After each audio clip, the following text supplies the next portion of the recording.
Guys, so mauna na no. Naka ano na ta, nakadaob na tag usa ka tapok bangawa na panitan. Bit na disgrasya ang usa ka tapok guys, di kay hapit na sunog jud.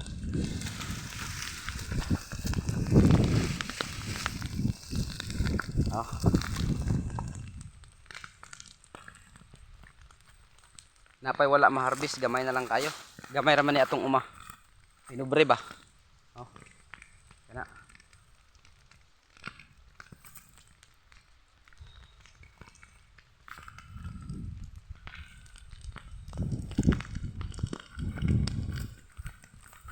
Makita ang kuan guys no, makita ang buntod. Pero